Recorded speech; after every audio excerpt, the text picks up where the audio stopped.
پاکستان کے ICC means T20 world cup سے متعلق فیصلے کے حوالے سے ہی اس وقت ہم بات کریں گے مسلم لیگ نون کے سینئر رہنما وفاقی وزیر سینیٹر مصدق ملک سے۔ مصدق ملک صاحب، شکریہ آپ کے وقت کا۔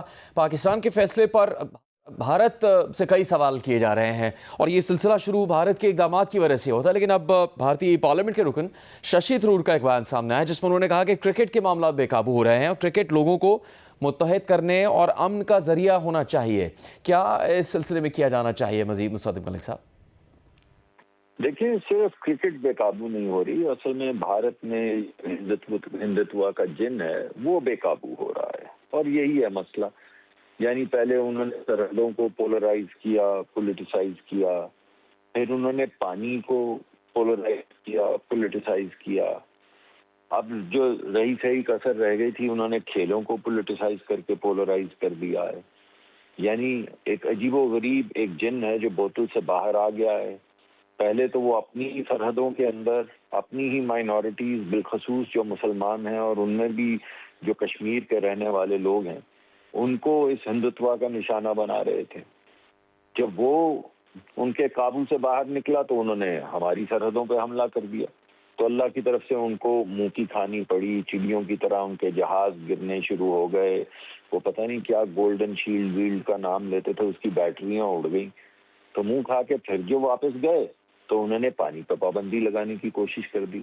انہیں کسی نے نہیں سمجھایا کہ کبھی کوئی دنیا میں بہتے پانی کو روک سکا ہے، کیونکہ کبھی کوئی ہوا کا رخ موڑ سکا ہے۔ تو اگر ہوا کا رخ نہیں مڑ سکتا، اگر پھولوں کا رنگ مان نہیں پڑ سکتا، تو آپ بہتے پانی کو کیسے روک سکتے ہیں؟ لیکن وہ ایک عجیب و غریب وہ ان کے جو پردھان منتری ہیں، ان کے ذہن میں نہ جانے کیا بھوت سوار ہے۔ انہوں نے سوچا کہ ہم بہتے پانی کو بھی روک لیں۔ چلیے، بہتے پانی کو روکیں یا نہ روکیں اس کا تو ہم سدباب کر ہی لیں گے۔ ہم تو کہہ چکے ہیں کہ اگر آپ کریں گے ایسا تو اعلان جنگ ہوگا۔ تو اب کرکٹ رہ گئی تھی۔ آپ بتائیے کہ کھیل کیا ہوتا ہے؟ کھیل سے زیادہ بھی کوئی پلورلسٹک چیز ہوتی ہے؟ کھیل سے زیادہ بھی کوئی بڑا دنیا کا ایکولائزر ہے؟ ینگ بچے بچیاں، ایک افریقہ میں رہنے والا بچہ، ایک پاکستان میں بسنے والا بچہ، ایک یورپ میں رہنے والا بچہ، جب کھیل کے میدان میں اترتے ہیں تو نہ انہیں زبان کی ضرورت ہوتی ہے، نہ رنگ و نسل کا کوئی امتیاز رہتا ہے، بس ایک کھیل رہ جاتا ہے۔ اور اس کھیل میں امن کا بھی وہ گہوارہ ہوتا ہے، ڈیسنسی کا بھی ہوتا ہے، ایکسیلنس کا بھی ہوتا ہے، کہ دنیا کے بہترین لوگ میدان میں اترتے ہیں اور ایک دوسرے کو صرف سکل کی بنیاد پہ اپریشیٹ کرتے ہیں، اور جو پیچھے رہ جاتا ہے، جو گر جاتا ہے، اس کو ہاتھ بڑھا کے سہارا دیتے ہیں۔ آپ نے کھیلوں میں یہ دیکھا ہے، اور بالخصوص کرکٹ تو ایک جنٹلمینلی گیم ہے۔ اب اس کو بھی پولرائز کر دینا کہ اگر بنگلہ دیش کے کوئی ایک صاحب سلیکٹ ہوئے ہیں تو اس کے خلاف پروٹیسٹ شروع کر دینا، تو میں یہ سمجھتا ہوں کہ بھارت بے قابو ہو رہا ہے، کرکٹ بے قابو نہیں ہو رہا، بھارت بے قابو ہو رہا ہے۔ اور بھارت کو تھوڑی سی نظر ثانی کرنی چاہیے اور تھوڑی سی انٹروسپیکشن کرنی چاہیے۔ ہم نے جو فیصلہ کیا میں سمجھتا ہوں بہترین ہے۔ ایک، ہم نے جو، میں آپ سے بھی بات کہہ رہا ہوں کہ امن کا گہوارہ کیا ہے؟ کھیل۔ پلورلزم کا گہوارہ کیا ہے؟ کھیل۔